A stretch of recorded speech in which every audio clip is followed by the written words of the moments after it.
अस्सलाम वालेकुम students, I do hope आप सब खैरियत से होंगे। पिछला लेक्चर नंबर 27 जिसमें मैंने आपको आर्टीरियल सिस्टम के बारे में बताया था। आज जो है लेक्चर नंबर 28 में हम पढ़ेंगे वीनस सिस्टम के बारे में। इसको डायग्रामेटिकली पढ़ेंगे और फिर इसके डिफरेंट एस्पेक्ट्स को हम यहाँ पर आज डिस्कस करेंगे। ठीक है भाई। अच्छा भाई, तो सबसे पहली बात, लास्ट टाइम आपको आर्टीरियल सिस्टम पढ़ाया है, आर्टीरियल सिस्टम की डायग्राम आपको बनाकर दिखाई। तो भाई सबसे पहली चीज ये कि डायग्राम आपको बनाकर दिखा दी। मैंने कहा था प्रैक्टिस, क्योंकि मुश्किल डायग्राम थी। अब वो अगर डायग्राम आप उसकी प्रैक्टिस नहीं करोगे आप नहीं सीख पाओगे। एट दी एंड जब बुक सामने रखोगे ना तो आपको बनानी नहीं आएगी कैसे बनानी है। मैं यहाँ पर एक एक करके सारी एक स्टेप बाय स्टेप लेवल के साथ आपको बताता हूँ। सही है, साथ साथ बनाते भी जाओ और उसकी एक बार प्रैक्टिस कर लो। हार्डली आपको 10 मिनट लगेंगे या 20 मिनट लगेंगे या चलो आधा घंटा लग जाएगा। सही है, तो एटलीस्ट अपनी पढ़ाई को आधा घंटा देना बहुत जस्टिफाइड है। सही है, तो कोशिश ज़रूर करो। बहुत सारे स्टूडेंट ने मुझे सेंड किया, एक्सीलेंट बच्चों, बहुत अच्छा, आपने बहुत अच्छी डायग्राम बनाई और जो काम था वो भी आपने किया। तो अब जो है अब आइंदा से आजकल जितनी भी जब भी कोई भी डायग्राम हो, अभी हमने वीनस सिस्टम ड्रॉ करना है, फिर रिप्रोडक्टिव सिस्टम है, नर्वस सिस्टम है, बहुत सारी चीज़ें हैं ना। तो उन सबकी डायग्राम को साथ साथ बनाते जाओगे तो ही सीखोगे, नहीं बनाओगे तो नहीं सीख पाओगे। ठीक है भाई बच्चों। तो अब जो है मुझे प्रॉपर डायग्राम, प्रॉपर जो काम आपको दिया जाए वो काम आपका मिलना चाहिए। सही है, तो इसमें आपका फायदा है। अगर आप नहीं करोगे तो नुकसान भी आपका ही है। क्यों? क्योंकि अभी आपने नहीं सीखा तो पेपर के वक्त बहुत मुश्किल हो जाती है। स्टूडेंट्स आ रहे होते हैं मेरे पास, क्योंकि मेरे पास आप जैसे हजारों स्टूडेंट, बहुत सारे स्टूडेंट्स होते हैं जिनको मुझे डील करना पड़ता है। और मुझे पता है कि एट दी एंड जो ऐसा स्टूडेंट जो स्टार्ट से लेकर चलता है अपनी पढ़ाई को, उसको एंड में कोई मसला नहीं होता और फिर रिजल्ट भी उसका बहुत अच्छा आता है। लेकिन ऐसे स्टूडेंट जो कि फॉर ग्रांटेड ले रहे होते हैं, कहाँ चलो सर ने काम दे दिया, अभी मैं आपको बोलने तो नहीं आ रहा ना घर पे कि भाई मेरा ये काम था, क्यों नहीं किया, ये काम करना चाहिए था। लेकिन ये जिम्मेदारी किसकी है? ये जिम्मेदारी है आपकी। ठीक है, तो अपनी जिम्मेदारी को प्रॉपरली पूरा करो। ठीक है स्टूडेंट्स। तो अब आई डू होप मुझे दोबारा बोलने की ज़रूरत ना पड़े, क्योंकि मैं खुद चेक करता हूँ कि कितने स्टूडेंट्स हैं मेरे पास और कितने स्टूडेंट्स डायग्राम दे रहे हैं, कितने स्टूडेंट्स अपना काम कर रहे हैं। सही है, तो अभी मैं कुछ बोलता नहीं किसी को, लेकिन काइंडली मुझे डायग्राम बनाकर भेजा करो। ठीक है स्टूडेंट्स। तो अब जो है हम अपना टॉपिक स्टार्ट करते हैं, that is venous system of frog. Venous system of frog हमें के बारे में हमने समझना है ज़रा, कि सबसे पहली बात तो वीनस सिस्टम को ज़रा समझते हैं। मैं यहाँ डेफिनेशन लिखने जा रहा हूँ, system of veins in the body which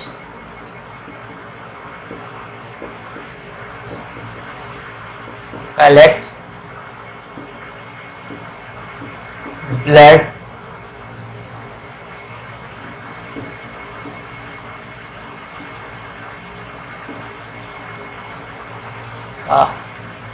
from body, from all parts of body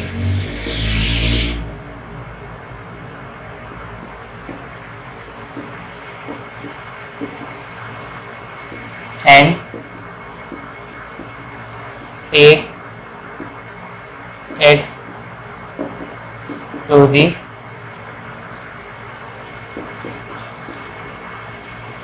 heart. Basically vessels का ऐसा सिस्टम, वीन्स का ऐसा सिस्टम जो तमाम बॉडी से ब्लड को कलेक्ट करे और उसको हार्ट में ले जाए। तो मैंने पहले ही बताया था वो ब्लड वेजल जो कि ब्लड को हार्ट में लेकर आता है वो क्या कहलाता है? वीन कहलाता है। और जो लेकर जाता है वो क्या कहलाता है? आर्टरी कहलाता है। हम थोड़ा सा उसको डिफरेंशिएट कर लेते हैं। और मुझसे एक स्टूडेंट ने सवाल भी किया था, सर फिर कैपिलरी क्या है? तो मैं उसको भी ज़रा आपको डिफाइन कर देता हूँ, एक छोटी सी डायग्राम। अभी मैं वीनस सिस्टम नहीं बना रहा, सही है, मैं भी थ्योरेटिकल एस्पेक्ट्स को पढ़ा रहा हूँ, तो पहले उसको पढ़ देते हैं, उसके बाद अगर टाइम बचता है तो उसको भी बना लेंगे, वरना नेक्स्ट वीडियो में आपको उसकी डायग्राम मिल जाएगी। तो ज़रा देखो इसको, देखो भाई। लेकिन अभी ये जो डायग्राम बना रहा हूँ आसान सी है, और आपको एक होमवर्क दूंगा मैं आज, वो आपने फिल करना है। नहीं, इसको रेड से बनाता हूँ, समझना जरा इस चीज को।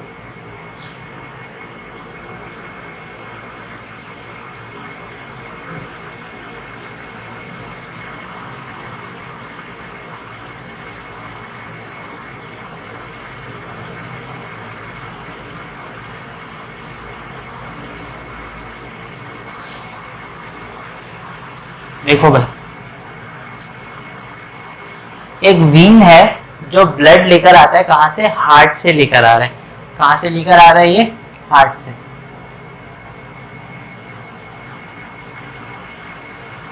ब्लड लेकर आ रहा है। अब थिंग इज दैट एक वेजल है, ऑर्गन बहुत बड़ा है, उस पूरे ऑर्गन के एक एक सेल तक ब्लड पहुंचाना है, तो एक वेजल तो नहीं पहुंचा पाएगा। इसकी एग्जांपल ऐसी है कि कोई पाइपलाइन है जो रोड से आ रही है, जिससे आप जो हमारा वाटर बोर्ड की तरफ से जो पानी आता है हमारी तरफ, तो वो एक बड़ी पाइपलाइन से आ रहा है।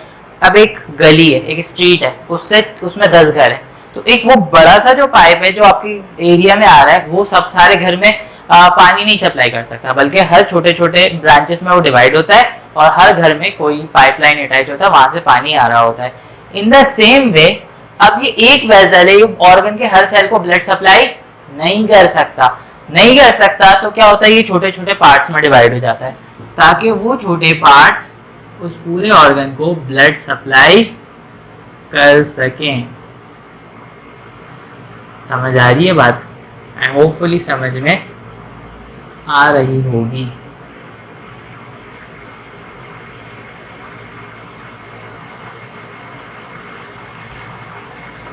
सही है भाई। तो ये डिफरेंट छोटे छोटे पार्ट्स में डिवाइड हो गया ताकि पूरी बॉडी को ब्लड की सप्लाई दे सके।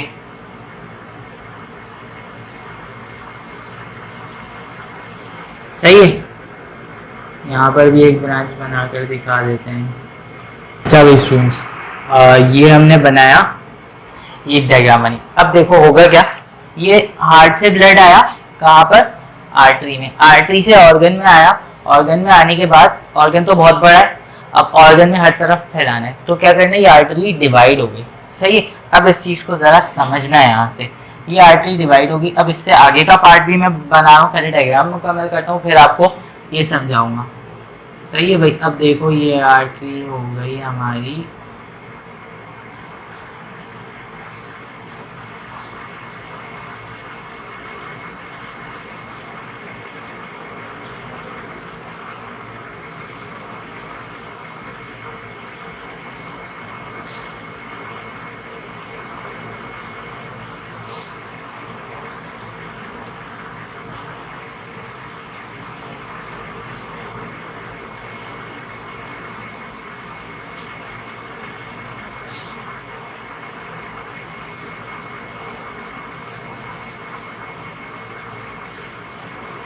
अच्छा भाई अब जरा समझना है इस चीज को कि भाई यहाँ से ब्लड आया, फॉर एग्जांपल यहाँ पे ये ऑर्गन मौजूद है, क्या मौजूद है, ये दिस वन इज ऑर्गन। अब ऑर्गन में जब वो ब्लड आएगा तो उस ब्लड में से ऑक्सीजन निकल जाएगा, कहाँ पर? ऑर्गन में चला जाएगा, और ब्लड का कार्बन डाइऑक्साइड निकल के कहाँ चला जाएगा? ब्लड वेसल में चला जाएगा। अब होगा क्या, अब होगा ये कि जो ऑक्सीजनेटेड ब्लड आया था वो किस में कन्वर्ट हो गया? डीऑक्सीजनेटेड में। फिर ये ब्लड दोबारा से चला जाएगा ऊपर, यानी वेन्स में। अब इसको जरा मैं समझाता हूँ। अब यह ब्लड कहाँ गया? दोबारा से हार्ट में चला गया। सही है। अब जरा समझो इस चीज को। देखो हुआ क्या, ब्लड आया, आने के बाद ये ऑर्गन है, ऑर्गन में जो चीजें न्यूट्रिशन ड्रॉप करनी थी ब्लड को, वो ब्लड ने कर दी। करने के बाद ऑर्गन से जो चीजें लेनी थी वो लेनी, यानी यू समझ लो कि ब्लड में ऑक्सीजन था, ऑक्सीजन ऑर्गन में चला गया, और ऑर्गन में कार्बन डाइऑक्साइड था, वो ब्लड में चला गया, यानी डीऑक्सीजनेटेड ब्लड आया था, वो डीऑक्सीजनेटेड बन गया।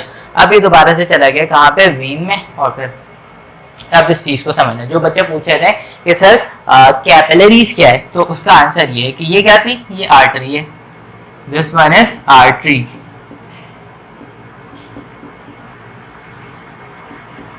सही है, दिस वन इज आर्टरी और दिस वन इज वीन, और ये जो बीच में पार्ट बना है, this one is called capillaries. अब समझो जरा इस चीज को, ये कैपिलरीज है। आर्टरी है, एक बहुत बड़ी ब्रांच है।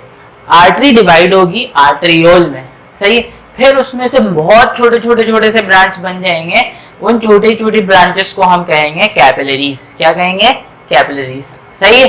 फिर वो कैपिलरी जब अब यहाँ से रिटर्न में जाएगा ना ब्लड, तो अब इतने छोटे ब्रांच हार्ट में जाएंगे तो ब्लड वेसल को बहुत प्रॉब्लम हुई, बहुत सारे ब्रांचेस होते हैं, तो ये सारे ब्रांच कन्वर्ज होके एक और ब्रांच, एक सिंगल ब्रांच बना लेते हैं जिसको हम कहते हैं वीन, सही है। तो ये रिलेशन होता है आर्टरी और vein. This is the relation of veins and arteries, ठीक है भाई, this one is the relation. Now difference क्या क्या है, डिफरेंस कहाँ कहाँ पे आ रहा है, फर्क कहाँ कहाँ पे आ रहा है, अब जरा समझो इस बात को। मैं आपको डिफरेंसेस बताता जा रहा हूँ, आपने उसको नोट डाउन करना है। देखो, पहली चीज, आप एक काम ये करो कि एक लाइन ड्रॉ करो, सही है। लाइन ड्रॉ करने के बाद एक तरफ लिखो आर्टरी और दूसरी तरफ लिखो वीन, सही है। आप लिख लिया होगा। अब क्या करो, अब पहला पॉइंट, आर्टरी जो है, आर्टरी हार्ट से ब्लड को कैरी करता है और लेके जाता है दूसरे ऑर्गन में। Arteries carries blood from the heart and take it to the other parts of the body, right. Vein क्या करता है, vein collects blood from all organ of the body and take it to the और carry it to the heart. यानी artery heart से blood को ले रहा है और पूरी बॉडी तक जा रहा है, और वीन पूरी बॉडी से ब्लड को ले रहा है और कहाँ जा रहा है, हार्ट तक जा रहा है। देखो यही है ना, हार्ट से ब्लड लिया, बॉडी में चला गया, किसी भी ऑर्गन में चला गया। वीन क्या कर रहा है, ऑर्गन से ब्लड लेके हार्ट में लेके जाके दे रहा है। पहला डिफरेंस। दूसरा डिफरेंस क्या है, सारी arteries, all arteries connect oxygenated blood except pulmonary artery. Pulmonary artery के अलावा जितनी भी आर्टरीज हैं सबके सब क्या करते हैं, सबके सब ऑक्सीजनेटेड ब्लड कैरी करते हैं, सही, सिवाय पल्मोनरी। पल्मोनरी आर्टरी को जब हार्ट में ब्लड आया तो वो कैसा है, डीऑक्सीजनेटेड। अब हार्ट भेजेगा लंग्स में, तो लंग्स में लेके जाएगा कौन, आर्टरी लेके जाएगा। आर्टरी जो ब्लड लेके जा रहा है वो डीऑक्सीजनेटेड है।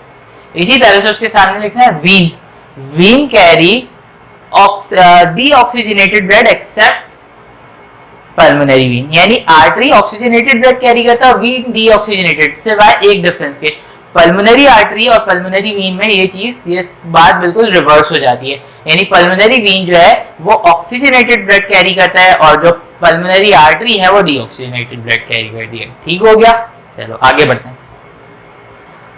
आर्टरी जो है, क्योंकि हार्ट जो है प्रेशर लगा रहा होता है तो ब्लड में का प्रेशर ज्यादा होता है। अब जब ब्लड रिटर्न आएगा हार्ट में तो पीछे से कोई प्रेशर नहीं लगा रहा। समझ में आ रही बात? आपने बॉल फेंकी, जब आपने फेंकी तो जब आपके हाथ से निकली तो उस बॉल में बहुत फोर्स था, वो बहुत स्पीड से जा रही थी। फिर आहिस्ता करके उस बॉल की स्पीड स्लो हो जाएगी। ऐसा ही होता है ना। इन द सेम वे यहाँ पे क्या होता है, हार्ट पंप कर रहा है ब्लड को तो ब्लड स्पीड से जा रहा है, फिर जब ब्लड वापस आने लगता है तो ब्लड की स्पीड काफी स्लो हो जाती है। तो बेसिकली जो ब्लड प्रेशर होता है, यानी ब्लड प्रेशर जो होता है वो आर्टरीज में ज्यादा होता है, वीन्स में कम होता है। ठीक है, अच्छा, so that's all about, इतना काफी है। अब आप करोगे क्या, अपनी वर्डिंग्स में आर्टरीज और वीन का डिफरेंस लिखोगे और मुझे बताओगे। ये वाली डायग्राम भी बना देना, सही है। और एक काम ये करना, दो काम करने हैं आपने। पहला काम ये डायग्राम बनाना है। आर्टरीज क्या है, कैपिलरीज क्या है और वीन्स क्या है, इन सबको दो लाइन में डिफाइन करना है। ठीक है, ठीक हो गया। दूसरा काम, आर्टरीज और वीन का डिफरेंस लिखना है, सही है। तो ये काम मुझे आज के आज मिल जाना चाहिए। ये नहीं है कि आधे बच्चे सेंड कर रहे हैं और आधे बच्चे फिर छोड़ देंगे, नहीं चलो क्लास खत्म हो गई, वीडियो देख ली, अब और कोई काम है और कुछ नहीं करना। तो भाई बच्चों मुझे ये हर हाल में चाहिए। ठीक है भाई, अच्छा, तो ये हमने बात करी। अब जरा वीन सिस्टम की बात करें। अब पूरे ऑर्गन में जो कलेक्शन वाला पॉइंट होता है, जो कलेक्शन वाले वेसल होता है, दैट इज द वीन, सही है। और इस सिस्टम को हम कहते हैं वीनस सिस्टम। क्या कहते हैं, वीनस सिस्टम। अच्छा, अब वीनस सिस्टम को जरा समझो। वीनस सिस्टम में पूरी बॉडी से कलेक्ट करके लेके जा रहा है। वीनस सिस्टम का एक पार्ट होता है जिसको हम कहते हैं पोर्टल सिस्टम। क्या कहते हैं? पोर्टल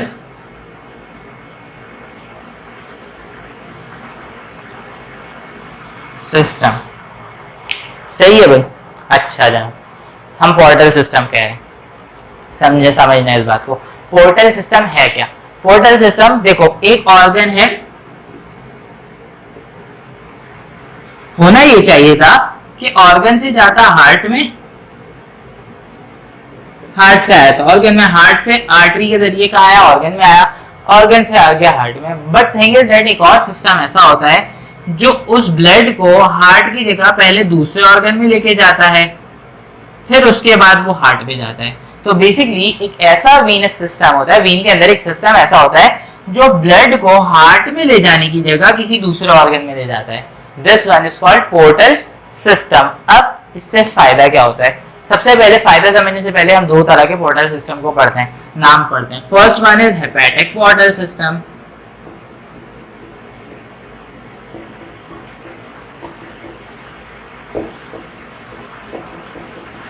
सही है। And second one is renal portal system. Now hepatic portal system और रीनल पोर्टल सिस्टम, समझना इस बात को। डाइजेस्टिव सिस्टम से जो ब्लड जा रहा होता है, हार्ट में जाना चाहिए, बट वो हार्ट में जाने की जगह लिवर में चला जाता है। कहाँ चला जाता है? लिवर में चला जाता है। अब लिवर में क्यों जा रहा है? डाइजेस्टिव सिस्टम में था फूड, ब्लड ने फूड कलेक्ट किया, अब उसको जाना तो था हार्ट में, लेकिन उसके पास फूड है ना बहुत सारा। अब वो क्या करता है, यार मैं फूड को पहले लिवर तक छोड़ देता हूँ, तो वो फूड को लेके लिवर तक जाता है, लिवर में फूड ड्रॉप करता है, फिर हार्ट में चला जाता है। ठीक है भाई। तो बेसिकली हुआ ये कि ये क्या हुआ, इससे फायदा ये हुआ कि फूड सीधा लिवर के पास चला गया, लिवर उसकी मेटाबॉलिज्म करेगा।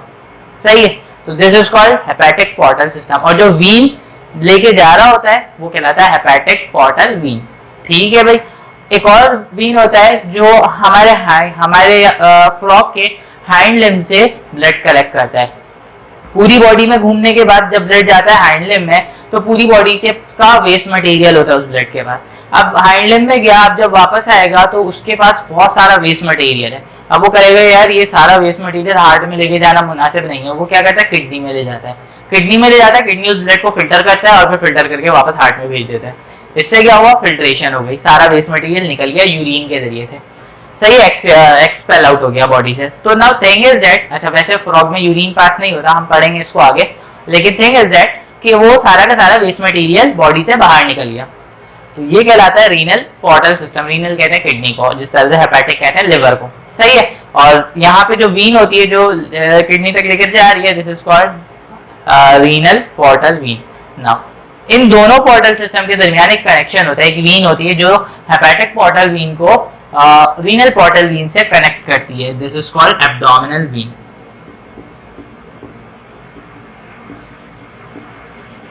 Abdominal vein. सही है। This one is called abdominal vein. Abdominal vein is connecting hepatic portal system with renal portal system. ठीक है भाई। पोर्टल सिस्टम पे आता है नोट लिखने के लिए, तो आप यही सारी बातें बताओगे, पोर्टल सिस्टम की डेफिनेशन बताओगे, और फिर उसके बाद hepatic portal system, renal portal system. Hepatic portal system में बताओगे कि क्यों ऐसा हो रहा है, और फिर हेपेटिक पोर्टल वीन बताओगे। रीनल पोर्टल सिस्टम में बताओगे क्यों ऐसा हो रहा है, और रीनल पोर्टल वीन बनाओगे। एंड देन एब्डोमिनल वीन बता दोगे कि ये कनेक्ट कर रहा है। That's it. आपका एक शॉर्ट क्वेश्चन या लॉन्ग क्वेश्चन कवर अप हो जाएगा। लॉन्ग में भी आता है, शॉर्ट में भी आता है। शॉर्ट में कभी कोई एक सिस्टम पूछ लेता है, लॉन्ग में दोनों पूछा जाता है, और नोट लिखने के लिए आता है। ठीक है भाई स्टूडेंट्स। अब जो है इससे आगे का टॉपिक नेक्स्ट वीडियो में हम कवर अप करेंगे। यहाँ तक के लिए इस टॉपिक को यहाँ पर एंड करते हैं। आई डू होप बात समझ में आ गई होगी। अब जो है अगली वीडियो में इसकी डायग्राम को देखेंगे। ठीक है स्टूडेंट्स। अब इंशाल्लाह हमारी मुलाकात होगी नेक्स्ट वीडियो में। अपना ख्याल रखिएगा। अल्लाह हाफिज़।